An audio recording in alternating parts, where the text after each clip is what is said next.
할렐루야. 여러분, 4월은 봄입니다. 봄이 무르익는 계절입니다. 봄에는 한 가지 불청객이 찾아오는데 그것은 춘곤증입니다.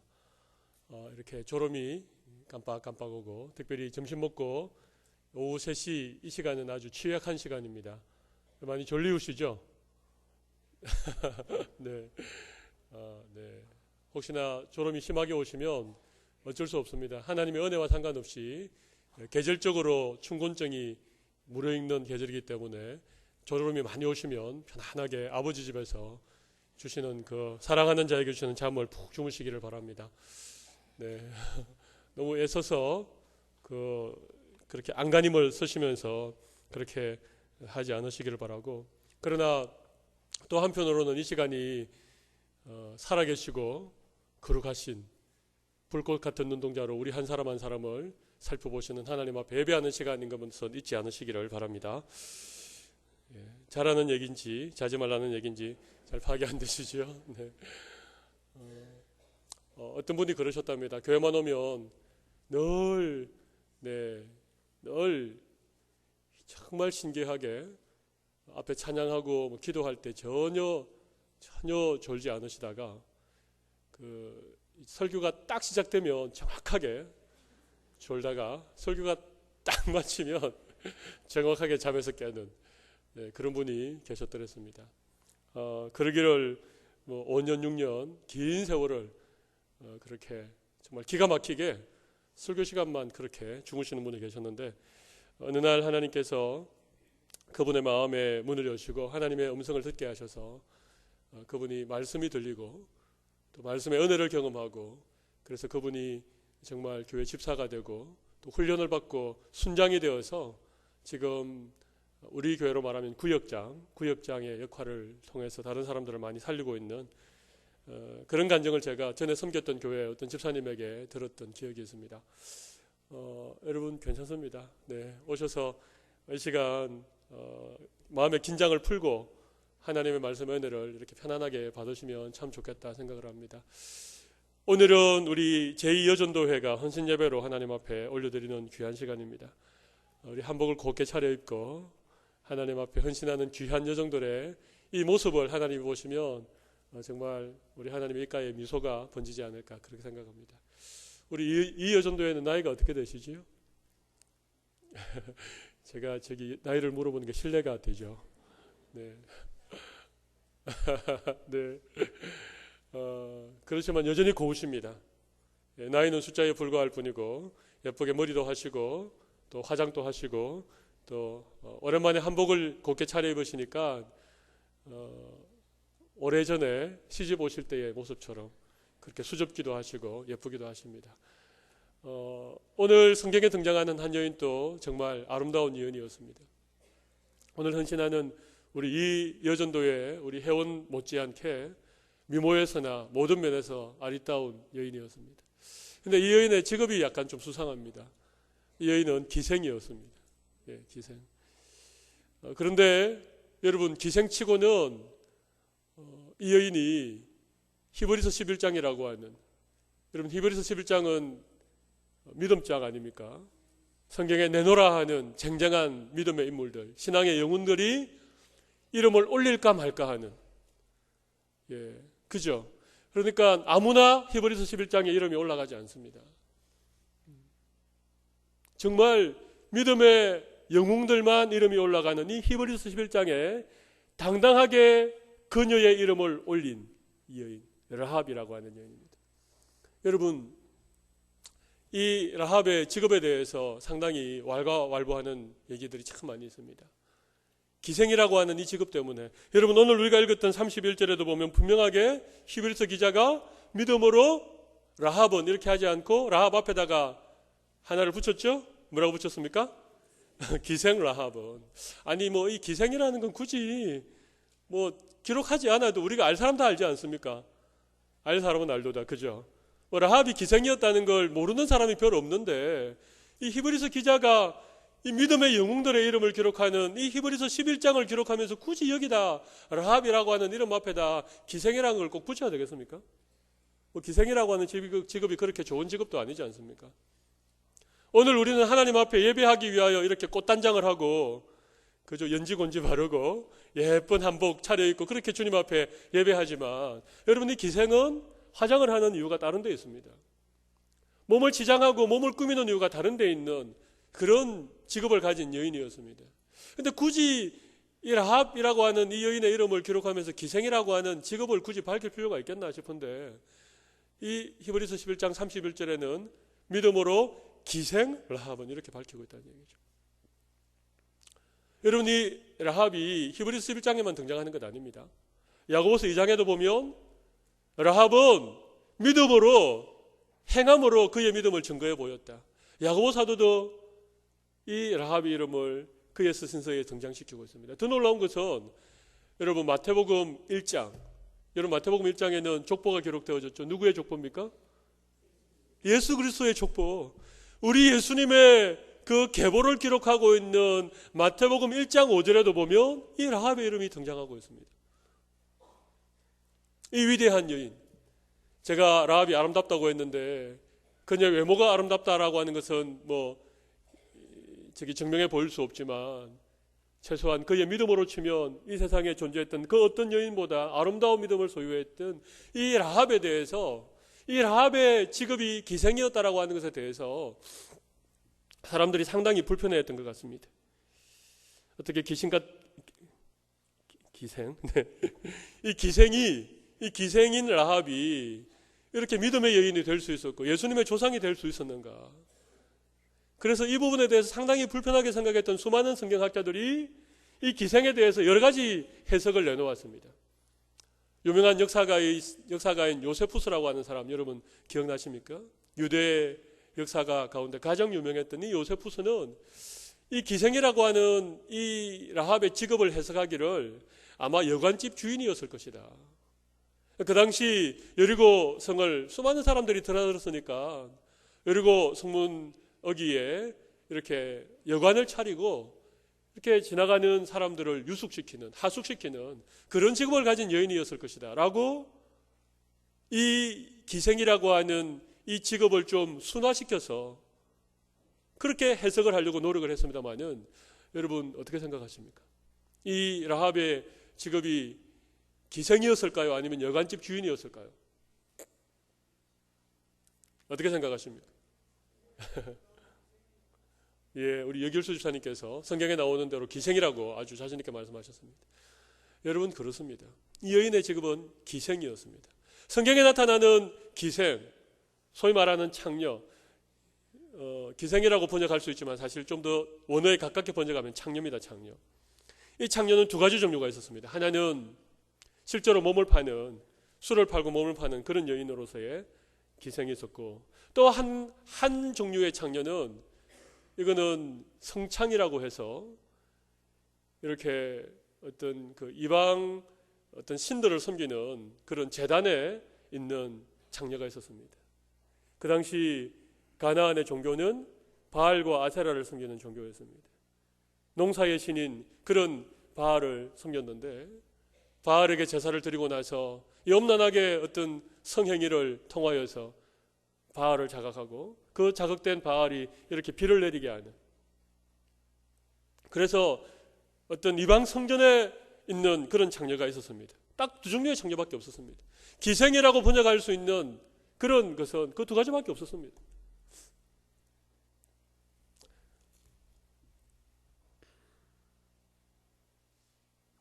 라합은 여관집 주인이 아니고 기생이었습니다.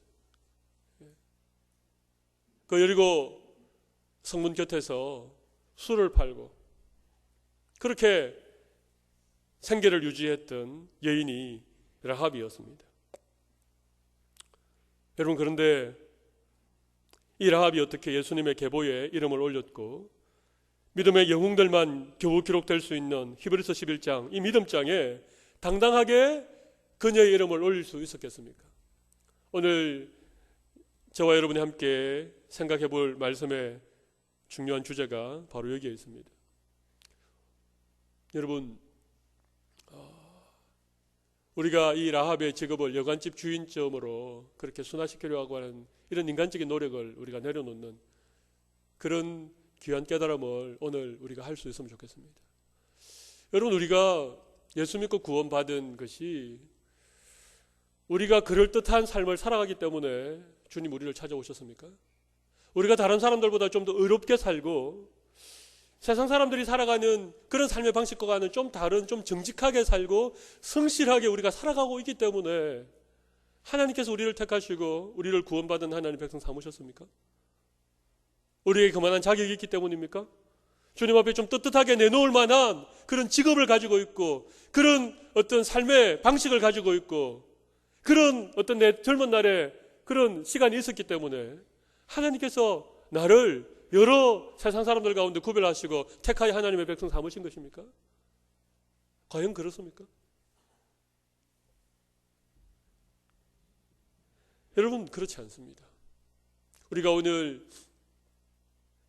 예수님의 그 십자가를 우리가 묵상하고 그 십자가에 열리신 그 보혈의 은혜를 우리가 성찬을 통하여 경험하고 우리도 그 주님이 지신 십자가를 지고 주님이 가신 그 길을 걸어가겠노라고 그렇게 우리가 오늘 오전 예배 시간을 통하여 하나님 앞에 다짐하고 결단하였는데 여러분, 하나님께서 우리를 위하여 그 십자가에서 보배로운 피를 흘리신 것이 내가 그 십자가의 은혜를 받을 만한 자격이 있기 때문에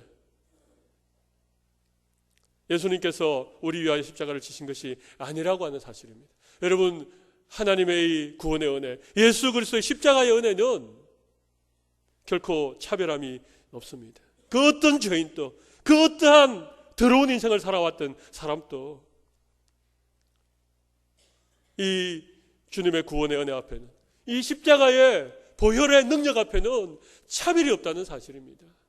여러분, 왜 하필 그 수많은 사람 가운데 이 기생 라합의 집에 정탐꾼이 들어가고 이 라합이 이 정탐꾼을 숨겨줌으로 말미암아 이 집이 구원을 받고 이 라합이 다윗의 조상이 되어주고 예수님의 그 거룩한 구원의 계보에 그녀의 이름을 올렸는가 하면 여러분, 하나님께서 구원하시는 하나님의 백성들에게는 차별이 없다는 것이고 기생일지라도 술을 팔고 몸을 파는 천박한 직업을 가진 이 여인이라고 할지라도 이 여인이 하나님의 구원의 은혜를 입으면 하루아침에 이 여인의 삶이 송두리째 변화되어질 수 있고 그도 구원받은 하나님의 백성이 될 수 있고 그도 믿음장에 그의 이름을 올릴 수 있는 믿음의 영웅이 될 수 있다는 사실을 우리에게 말씀해 주고 있는 것입니다. 이 여인의 직업이 누추하면 누추할수록 이 여인이 그동안 살았던 삶의 방식이 정말 더럽고 추하면 추할수록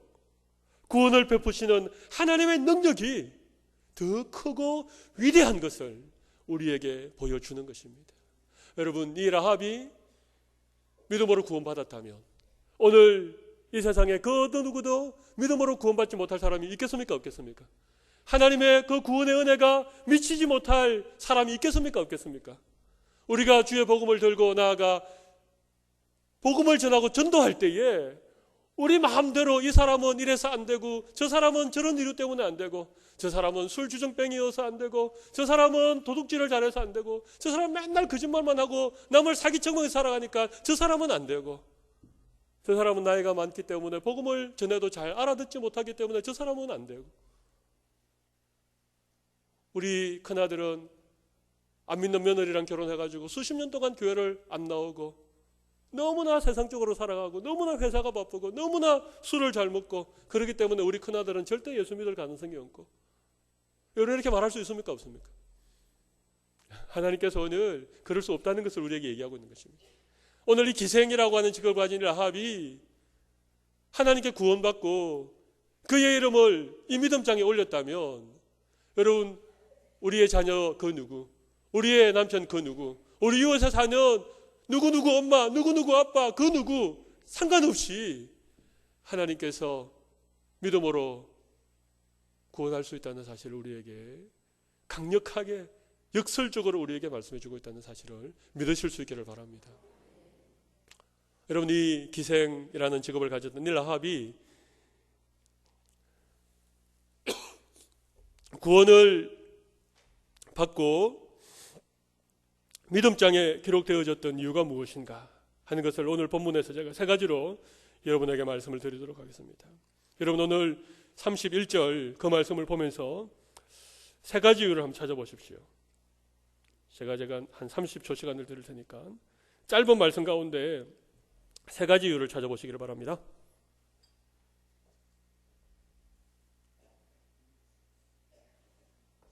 첫 번째는 뭡니까? 맨 앞에 나오는 믿음으로, 그죠? 두 번째는 뭡니까? 그렇습니다. 평안히 영접하였으므로. 세 번째는 그렇습니다. 순종하지 아니한 자들과 함께 멸망하지 아니하였다는 말은 순종했다는 말입니다. 다시 정리를 해드릴까요? 이 기생 라합이 당당하게 믿음장에 그녀 이름을 올렸던 세 가지 이유. 첫 번째는 믿음으로, 두 번째는 평안히 영접하였기 때문에, 세 번째는 순종하였기 때문입니다. 이게 여러분 믿음의 3요소입니다. 믿음의 3요소. 믿음으로 평안히 영접하였다는 것과 또 순종하는 것입니다. 여러분 믿음은 세 가지 요소가 있습니다. 하나는 지적인 요소가 있습니다. 두 번째는 정적인 요소가 있습니다. 세 번째는 의지적인 요소가 있습니다. 우리 연세 높으신 분들은 모르셔도 됩니다. 중요한 것은 아닙니다. 그러나 중요한 것은 이것입니다. 여러분 오늘 여리고성에 수많은 사람들이 살았습니다. 라합만 여리고성에 살고 있었던 것이 아닙니다. 여리고성이 정말 큰 성이었기 때문에 그 여리고성에는 정말 수만 명의 사람들이 그 여리고성 안에서 살아가고 있었습니다. 그리고 여호수아 2장을 펼쳐서 읽어보면 여러분 이 이스라엘 민족에 관한 얘기가, 여호수아를 필두로 한 이 이스라엘 백성들에 관한 얘기가 온 여리고성에 다 두루두루 퍼져 있었습니다. 그들이 어떻게 홍해를 건넜는지, 그들이 광야에서 어떻게 아모리 족속을 이겼는지, 그런 이 이스라엘 백성들에 관한 정말 놀라운 얘기들이 가나안을 출입하는 많은 사람들을 통하여서 가나안 사람들의 귀에 다 들려줬습니다. 그런 사람들이 다 두려워했다고 그렇게 말하고 있습니다. 사람들이 그 얘기를 다 들었습니다. 이스라엘 백성들에 관한 얘기를 들었고, 이스라엘 백성들을 출애굽시켜서 홍해를 마른 땅처럼 건너게 하고 그 광야길을 지나는 동안에 그들을 보호하시고 그들을 모든 전쟁으로부터 승리하게 하셨던 그 하나님에 대한 얘기를 그 여리고성에 있는 사람들이 다 들었습니다. 그런데 여러분 수많은 여리고 사람들이 그 얘기를 들었지만 여러분 그 얘기를 듣고 믿음으로 반응한 사람은 오직 한 사람, 누굽니까? 기생 라합뿐이었다는 것입니다. 여러분 믿음은 들음에서 나는 것입니다. 여러분 믿음의 첫 번째 요소는 말씀을 듣고 그 말씀을 믿음으로 받아들이는 이런 것이 필요하다는 것입니다. 믿음으로 반응한 사람은 오직 한 사람 라합뿐이었습니다. 수많은 사람들이, 수많은 그 여리고 성에 살아가는 사람들이 그 얘기를 들었지만, 그리고 하나님을 두려워하긴 하였지만 그 얘기를 듣고 간담이 녹을 정도로 그들의 마음에 두려움이 있었지만 여러분 그들은 믿음으로 결단하지 못했습니다. 이유가 뭐겠습니까? 실제로 여리고성을 고고학적으로 연구해 본 학자들이 대단히 놀라운 사실을 발견했습니다. 이 여리고성은 평지에 세워져 있는, 여리고라고 하는 그 평지에 세워져 있는 성이었고, 그 성의 두께가, 이 성벽의 두께가 자그만치 11m였습니다. 11m. 별로 안 놀라시나요? 여러분 우리 부산에 있는 동대산성 가보셨습니까? 안 가보셨습니까? 다음에 한번 가보십시오. 거기 산성이 이렇게 쌓여져 있는데 그 산성의 폭이 1m가 채 안 됩니다. 사람 한 사람 올라갈까 말까 그 정도로 성벽을 쌓는 것입니다.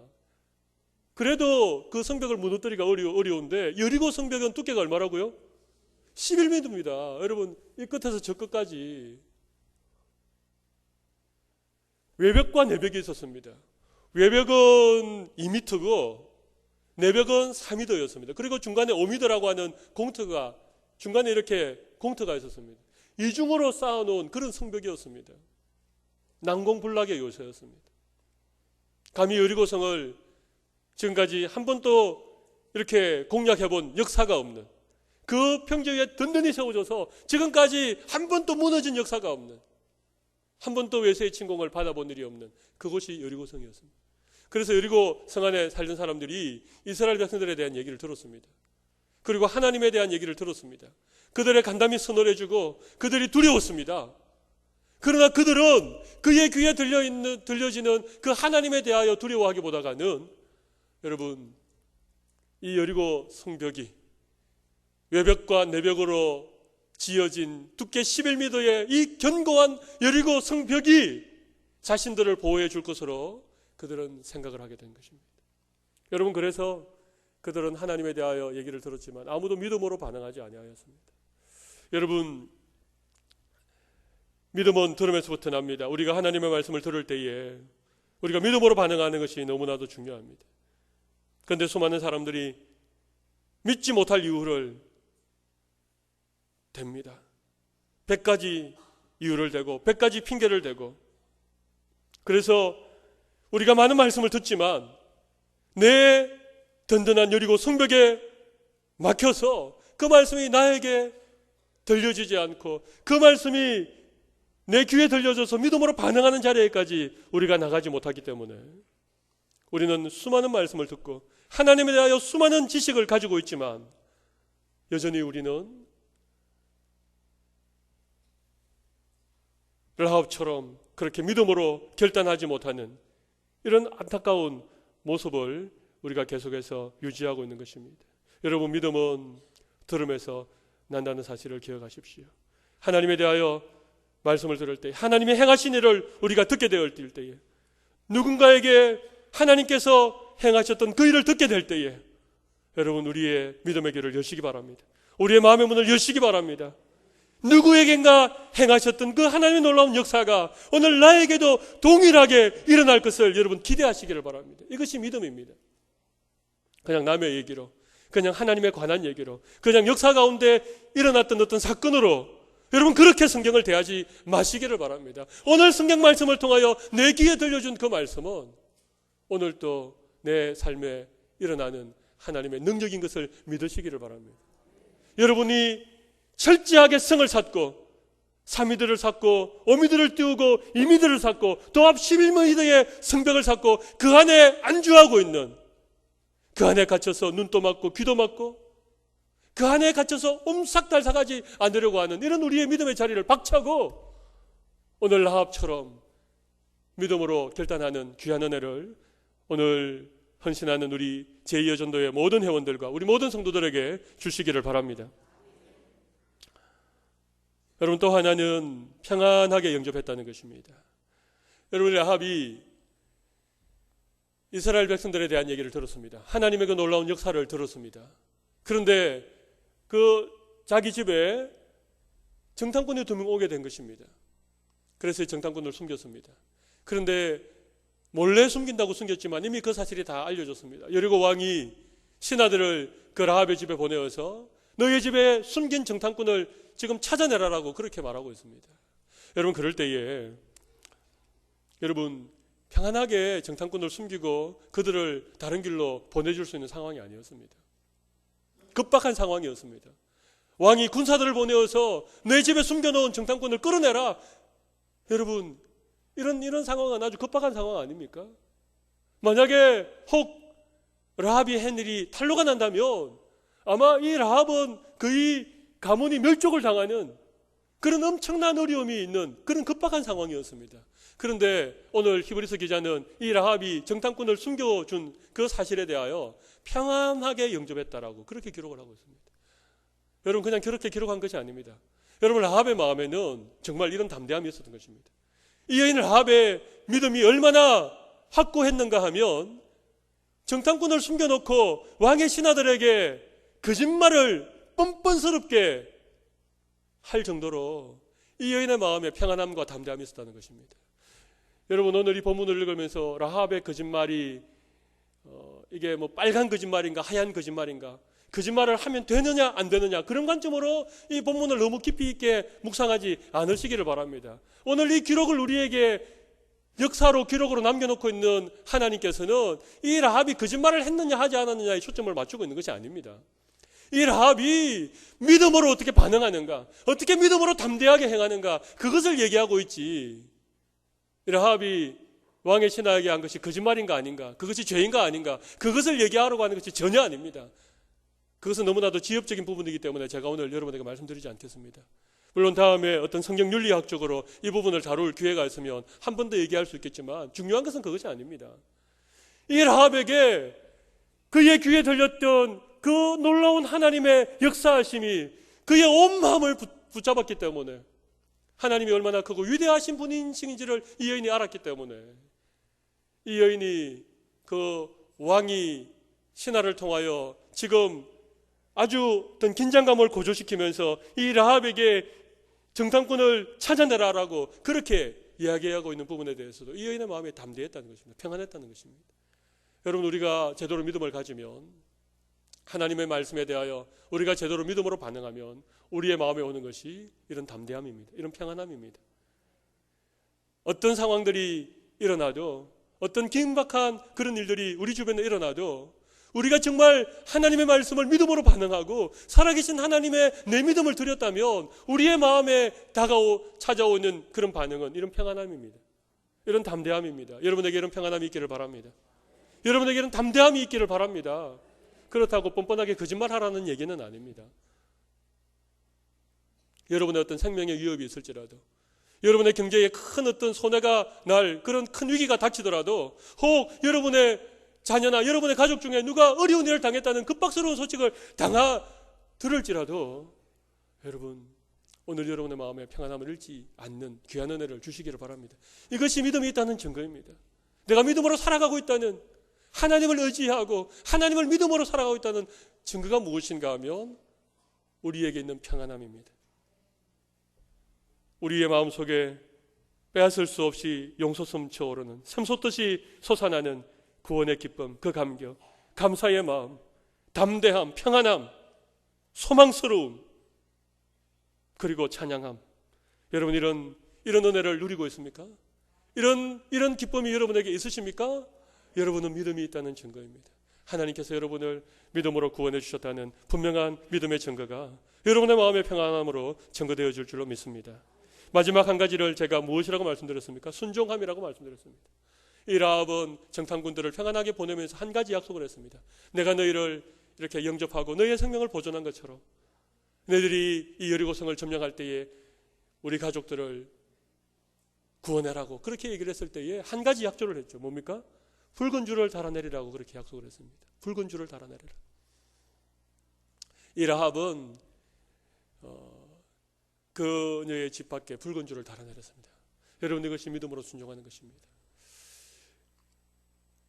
여러분, 이 붉은 줄의 의미가 여러 가지 있을 수 있습니다만은 중요한 것은 그 줄이 의미하는 것이 무엇인지, 그것이 중요한 것이 아니라 오늘 이 라합이 이 정탐꾼과 맺은 그 약속을 신실하게 순종하고 있다는 것입니다. 줄을 달아내렸다는 것입니다. 믿음의 줄을 달아내릴 때, 그 붉은 줄이 라합의 창밖으로 달아내려오셨을 때에, 여러분, 여리고가 무너질 때에 하나님께서 이 라합과 라합의 가족들을 보호하시고 그 라합의 후손들을 통하여서